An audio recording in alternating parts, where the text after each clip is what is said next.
Myself Shilpa Katole from SCS Girls Junior College, Paspauli, Nagpur. We have already started the chapter cell structure and its organization. Means cell क्या होता है और बनता कैसे है, कौन से ऑर्गेनलीज उसमें इन्वॉल्व होते हैं, हम ये पढ़ रहे हैं. Cell is a structural and basic unit of the life and it contains various type of organelles. That is mitochondria. अगर प्लांट सेल है तो प्लास्टिड होगा, ग्लाइकोजिसोम है, ribosome, nucleus, endoplasmic reticulum, Golgi complex, ये सेल ऑर्गेनेल्स है जो cell में present होते हैं. साइटोप्लाज्म, तो हम इन सब में से आज पढ़ने वाले हैं राइबोसोम. राइबोसोम जो है ये बहुत ज़्यादा इंपॉर्टेंट फैक्टर है सेल के लिए, जिसके बारे में हम डिटेल में पढ़ने वाले हैं. Ribosomes are protein factory of the cell. अब यहां पर क्या बोला गया है कि राइबोसोम जो होता है ये सेल के लिए प्रोटीन फैक्ट्री है. क्यों? क्योंकि राइबोसोम पर ही प्रोटीन सिंथेसिस की प्रोसीजर होती है, इसलिए राइबोसोम जो है उसको प्रोटीन फैक्ट्री बोला जाता है.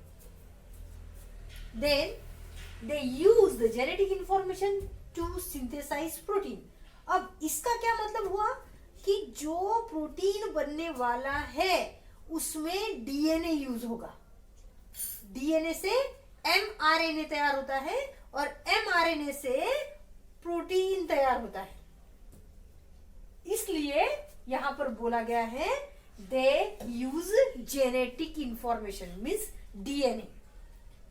डीएनए के एक स्ट्रैंड को कॉपी करके एमआरएनए तैयार होता है और बाद में उसका कन्वर्शन जो है वो प्रोटीन में होता है by the process of protein synthesis, जिसके बारे में हम डिटेल में next year molecular basis of inheritance में पढ़ेंगे. Ribosome were first observed as dense particle in electron micrograph of cell by scientist Palade in 1953. अब ये जो साइंटिस्ट थे पालेड, इन्होंने 1953 में सबसे पहले राइबोसोम को देखा. ये एक डेंस पार्टिकल है जो साइटोप्लाज्म में प्रेजेंट हो सकता है, जो किसी ऑर्गेनेली से लगकर हो सकता है, मतलब उसकी मेम्ब्रेन को अटैच हो सकता है, ऐसा हम यहाँ पर बोलेंगे. तो इस तरह से ऑर्गेनेली मींस राइबोसोम जो है ये सेल में प्रेजेंट होता है, ऐसा पैलेट ने देखा. Ribosome are made up of ribosomal RNA means rRNA and protein. हमने यहाँ पर डायग्राम में डिटेल दिखा चुके हैं. प्रोकैरियोट का स्ट्रक्चर कैसे होगा, अगर प्रोकैरियोट में राइबोसोम प्रेजेंट है तो उसका स्ट्रक्चर कैसे होगा, और यूकैरियोट अगर है तो उसका राइबोसोम का स्ट्रक्चर किस तरह से होगा, हम ये डायग्राम में दिखा चुके हैं. थोड़ा सा हम इसको डिस्कस कर लेते हैं. अगर हम राइबोसोम की बात कर रहे हैं तो इसमें दो यूनिट होते हैं, एक लार्ज सब यूनिट और एक स्मॉल सब यूनिट. दिस इज स्मॉल सब unit and this is large सब यूनिट. तो स्मॉल सब यूनिट प्रोकैरियोट में कैसे बनता है और लार्ज सब यूनिट कैसे बनता है उसके बारे में हम थोड़ा सा यहाँ पर देखेंगे. प्रोकैरियोट की अगर बात करेंगे, हमें पता है ऑर्गेनिज्म बेसिकली प्रोकैरियोट और यूकैरियोट ही होते हैं. प्रोकैरियोट में जनरली बैक्टीरिया वगैरह आते हैं. तो इनमें राइबोसोम का स्ट्रक्चर कैसे होगा, तो छोटा जो है मीन स्मॉल सब यूनिट जो है वो होता है 30S, जिसमें आरआरएनए जो होता है वो 16S होता है और प्रोटीन मॉलिक्यूल जो होते हैं वो 21 होते हैं. ऐसे मिलाकर ये 30S सब यूनिट बन जाएगा. नेक्स्ट लार्ज सब यूनिट जो होगा प्रोकैरियोट में वो 23S आरआरएनए होगा, 5S आरआरएनए होगा और 34 प्रोटीन होगा. 34 मॉलिक्यूल जो है प्रोटीन के वो प्रेजेंट होंगे और इस तरह से यहाँ पे 50S टाइप ऑफ सब यूनिट बनेंगे. और दोनों मिलकर स्मॉल सब यूनिट और लार्ज सब यूनिट दोनों मिलकर यहां पर बनेंगे 70S. इस तरह से यहाँ पर हमको मिलेगा प्रोकैरियोटिक राइबोसोम। ये बात हो गई प्रोकैरियोट की।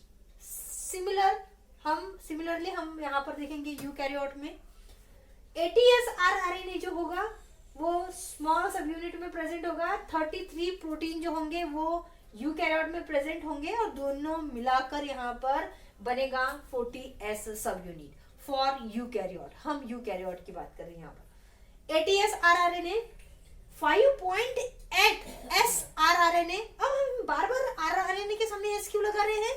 क्योंकि वो राइबोसोमल आरएनए है, इसलिए 5S आरआरएनए एंड 50 प्रोटीन। अब इतना मटेरियल मिलकर यहां पर बन रहा है 60S सब यूनिट। दिस इज लार्ज सब यूनिट। ये लार्ज सब यूनिट का हम यहां पर बता रहे हैं। अब ये दोनों जो है ये मिलकर यहां पर बनाएंगे ATS। ATS जो राइबोसोम बन रहा है ये बनेगा यूकैरियोट के लिए। इस तरह से हम यहाँ पर प्रोकैरियोट और यूकैरियोट के बारे में, यूकैरियोट के राइबोसोम के बारे में देख रहे हैं। ये हो गया डायग्राम का एक्सप्लेनेशन। अब हम पढ़ेंगे नेक्स्ट पॉइंट।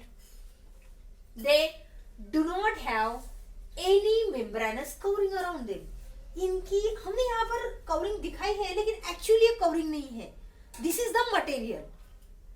इनकी कोई लेयर नहीं होती, कोई बाउंड मेम्ब्रेन नहीं होती जो मटेरियल को अंदर प्रोटेक्ट करके रखे। ऐसी कोई मेम्ब्रेन इनके पास नहीं होती। अगर हम देखें तो यहाँ पर मटेरियल जो है आरआरएनए प्रोटीन का वो जुड़कर एक सब यूनिट बनता है। Smaller subunit, larger subunit दोनों कॉम्प्रेस होंगे, एक राइबोसोम का स्ट्रक्चर यहाँ पर बनाएंगे।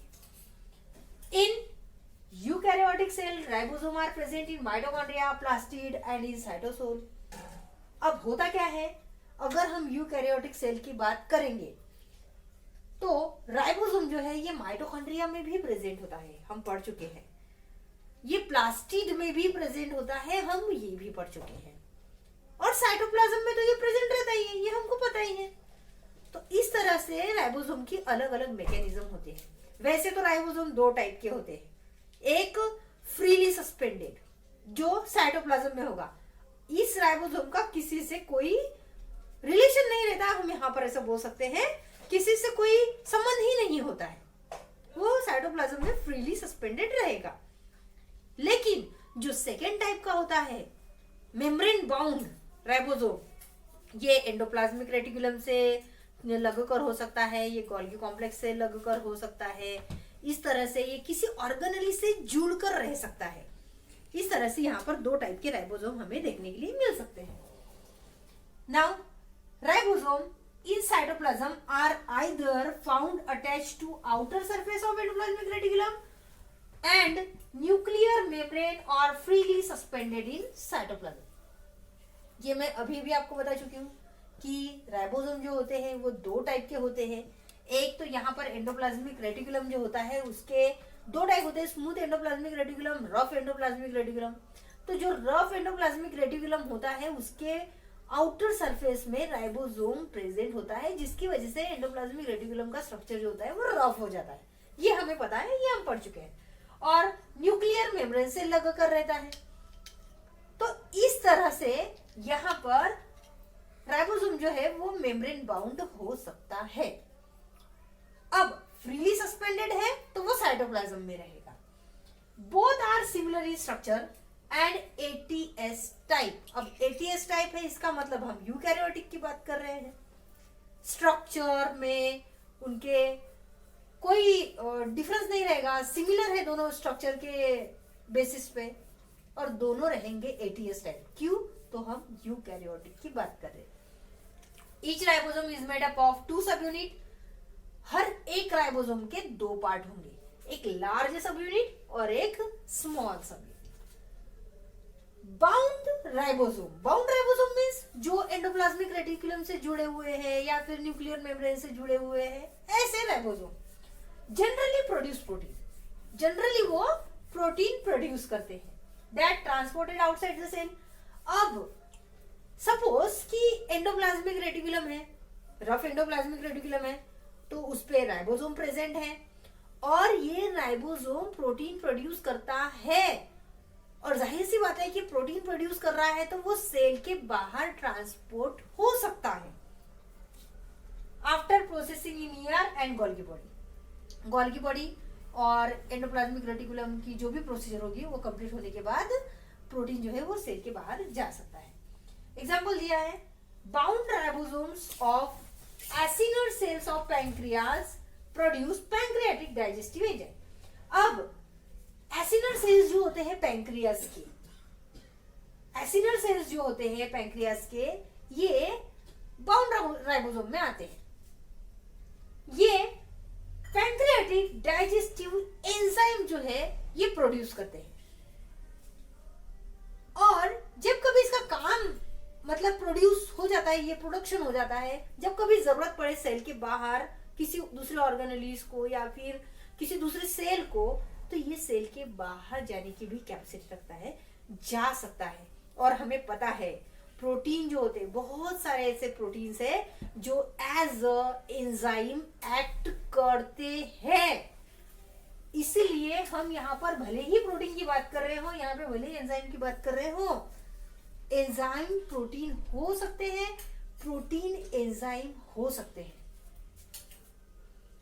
Free ribosomes comes together and form chain called polyribosome for protein synthesis.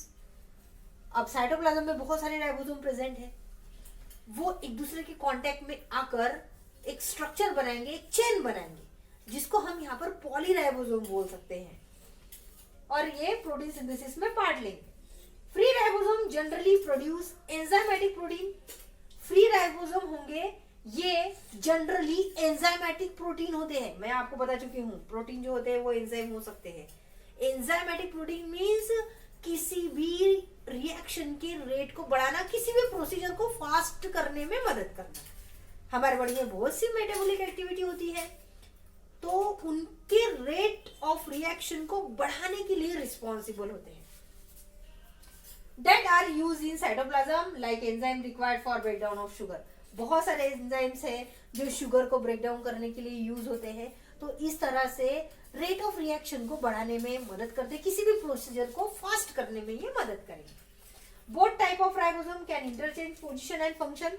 जैसे हमने कहा है कि दो टाइप के राइबोसोम है, एक तो सेल मेम्ब्रेन से बाउंड रहेगा जिसको हम एंडोप्लाज्मिक रेटिकुलम बोल रहे हैं, वहां पर प्रेजेंट है ऑफ एंडोप्लाज्मिक रेटिकुलम पे न्यूक्लियर मेम्ब्रेन से अटैच है, कुछ गोल्गी कॉम्प्लेक्स के कांटेक्ट में रहेंगे, वो राइबोसोम। और जो साइटोप्लाज्म में प्रेजेंट है वो राइबोसोम, वो कभी कभी अपनी पोजीशन इंटरचेंज कर सकते हैं और अपना फंक्शन भी एक्सचेंज कर सकते हैं। Number of ribosomes is high in cell actively engage in protein synthesis. अब मेन बात हम यहाँ पर बोल रहे हैं कि बहुत सारे राइबोसोम्स जो है सेल में ये प्रोटीन सिंथेसिस में पार्ट लेते हैं। इनका काम ही है कि ये प्रोटीन प्रोड्यूस करें। जब प्रोटीन प्रोड्यूस करेंगे तब तो वो एंजाइम, उसमें से कुछ प्रोटीन एंजाइम होंगे, तब तो वो मेटाबॉलिक एक्टिविटी में पार्ट लेंगे, किसी मेटाबॉलिक एक्टिविटी के रेट ऑफ रिएक्शन को बढ़ाएंगे। तो राइबोसोम में प्रोटीन सिंथेसिस होना बहुत जरूरी है। उसका मेन फंक्शन ही है, राइबोसोम का मेन फंक्शन ही है कि वो प्रोटीन सिंथेसिस में पार्ट ले।